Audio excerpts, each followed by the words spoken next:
Buen día con todos. Mi nombre es Segundo Elías Sánchez Becerra y formo parte de Asociación USAT. Hoy, en el módulo de farmacología, tenemos analgésicos no opioides. Para esto tenemos que definir lo que es el dolor. Según la Asociación Internacional para el Estudio del Dolor, se define como una experiencia sensorial y emocional desagradable asociada con un daño tisular real o potencial, o que está descrita en términos de dicho daño. También se describe a los analgésicos como una clase de fármacos que están diseñados para aliviar el dolor sin provocar la pérdida del conocimiento. Dentro de la epidemiología, pues es difícil definir la epidemiología del dolor debido a la subjetividad de los síntomas o a una falta de consenso a la hora del diagnóstico. Sin embargo, se han hecho algunos estudios, como por ejemplo Zhang et al. En 2008, el cual encontró una prevalencia de 37% de dolor crónico en países desarrollados y 41% de dolor crónico en países en vías de desarrollo. En 2017, la Global Burden of Disease encontró una prevalencia de dolor cervical de 3.551 por cada 100.000 habitantes.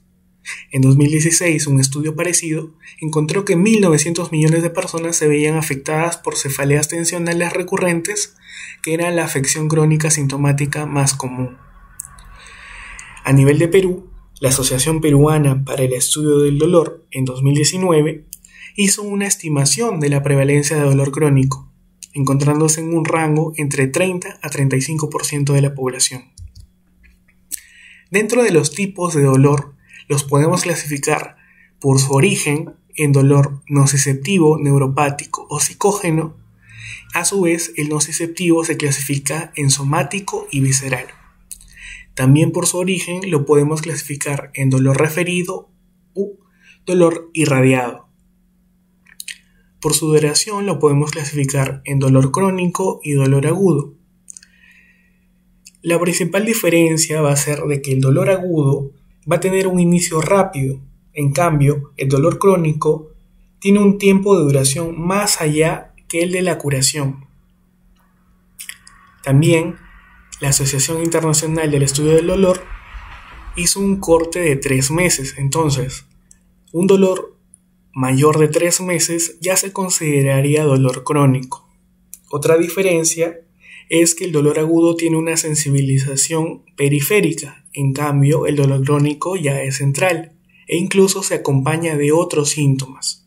A su vez, este dolor crónico se puede clasificar en oncológico y no oncológico. Por su intensidad se puede clasificar en dolor leve, moderado o severo. Y para esto nos podemos ayudar de la escala visual analógica, ¿no? La cual va de 0 a 10, siendo 0 que no haya dolor y siendo 10 un dolor muy intenso. Dentro de la etiología, pues hay muchas causas de dolor. Pueden ser de origen neuropáticas, como una neuropatía diabética, infección por herpes o incluso un dolor fantasma de un miembro. Pueden ser cutáneas, que generalmente suelen ser dolores agudos, como cortaduras, quemaduras, traumatismos o laceraciones.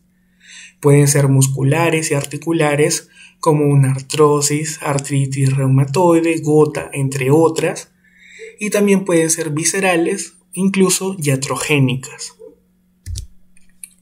Dentro de la fisiopatología del dolor, tenemos de que era una sensación desagradable asociada a una parte específica del cuerpo, la cual va a estimular algunos nociceptores, ya sean estos viscerales, cutáneos, musculares y articulares. De esta manera se activan las fibras C y fibras A delta, los cuales van a transmitir mensajes por liberación de neurotransmisores, como por ejemplo glutamato, sustancia P, o péptido relacionado con el gen de la calcitonina, los cuales van a activar neuronas de segundo orden a través de sus receptores A delta. A partir de acá tienen 2 caminos.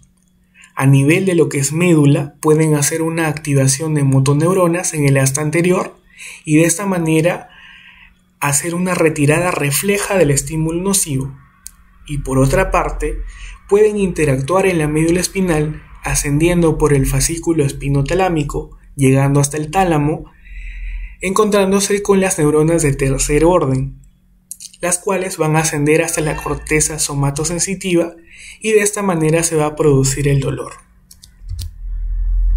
Para el diagnóstico del dolor, nos podemos ayudar del acrónimo ALICIA, la cual se refiere a antigüedad, localización, irradiación, características, intensidad y algunos factores atenuantes o agravantes.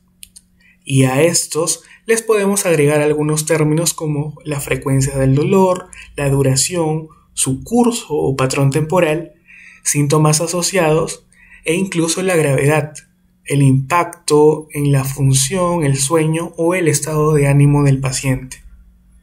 Dentro de los analgésicos opioides pues va a haber una gran variedad de estos.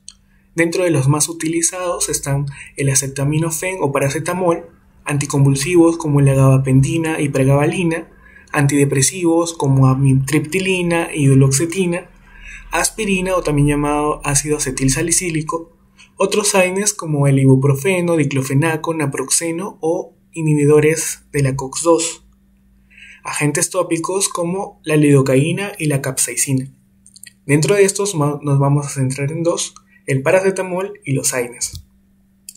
El paracetamol o acetaminofén, cuya característica es que es un analgésico muy usado en la práctica clínica y el cual es muy seguro de usar, tiene un mecanismo de acción desconocido, sin embargo se cree que actúa a nivel del sistema nervioso central, disminuyendo lo que es la prostaglandina E2, la sustancia P y el glutanato, y de esta manera se convierte en un buen antipirético y analgésico.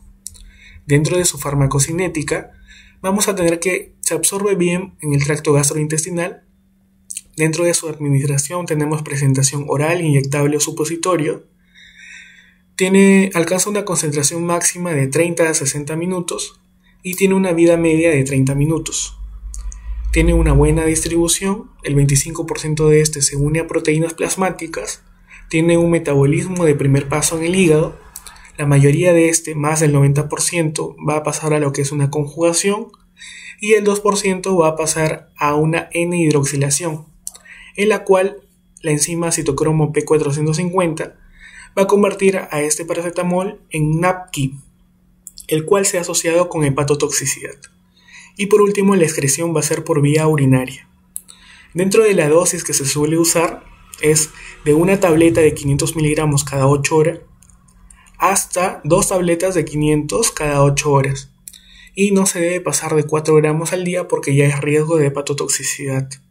Incluso no se debe pasar de 10 a 15 gramos porque ya sería una dosis letal de este.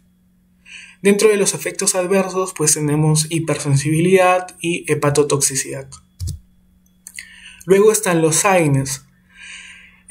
Para que se produzca la inflamación, el ácido araquidónico mediante las enzimas COX-1 y COX-2 va a producir prostaglandinas y de esta manera va a producir lo que son mediadores del dolor, inflamación y la fiebre. Sin embargo, también se puede producir la protección de la mucosa gástrica por la producción del moco e incluso la hemostasia. Entonces, el AINE, al inhibir tanto la COX-1 como la COX-2, está inhibiendo esta inflamación, disminuyendo el dolor y la fiebre, pero también va a disminuir la protección de la mucosa gástrica y la hemostasia. Entonces va a haber algunos AINES que van a ser mucho más gastrolesivos como el ketorolaco o algunos menos gastrolesivos como el celecoxib, que va a ser un AINE selectivo de COX-2 y va a actuar solamente a este nivel, disminuyendo el dolor, la inflamación y la fiebre. Dentro de las aplicaciones clínicas de estos AINES tenemos de que pueden usarse como antitrombóticos como el ácido acetilsalicílico, generalmente en dosis de 100 miligramos. Para que esta aspirina pueda usarse como analgésico tienen que ser dosis mayores a 300 miligramos. Dentro de lo que es la analgesia, por ejemplo, cefaleas, dismenorrea, dorsalgia, metástasis óseas, dolor postoperatorio, se puede usar a corto plazo, por ejemplo, la aspirina, el paracetamol o el ibuprofeno. En dolores crónicos ya tenemos que usar fármacos más potentes y de acción más prolongada, como el naproxeno, piroxicam o incluso ya añadir lo que serían opioides, como es la codeína. Y también podemos usarlo como antiinflamatorios, como por ejemplo el ibuprofeno y el naproxeno, que eran AINES, ¿no? Y antipiréticos podemos usar el paracetamol o también el metamizol. Luego tenemos un artículo de investigación en el cual se usó lo que eran los analgésicos no opiáceos como ayudante de los opiáceos en el tratamiento del dolor en pacientes adultos en la UCI. Esta es una revisión sistemática y un metaanálisis que encontró este estudio que los analgésicos no opioides como ayudante de los opioides redujeron significativamente el consumo y los efectos secundarios de los opioides. También de que estos tuvieron mejores efectos analgésicos que solamente los opiáceos solos, y que estos analgésicos no opioides podrían usarse como analgésicos ayudantes de los opioides en pacientes adultos en UCI. Luego tenemos una pregunta, la cual vino en el examen de salud de 2013. Nos dice, en una paciente que hace 4 horas ha ingerido 20 tabletas de 500 miligramos de paracetamol, ¿cuál de las siguientes sería su indicación? Bien, para esto tenemos que recordar cuáles son los antídotos de las intoxicaciones. En este caso, estaríamos ante una intoxicación de paracetamol y el antídoto sería la N-acetilcisteína. Esa sería la respuesta. Esta es la bibliografía que se ha usado. Muchas gracias.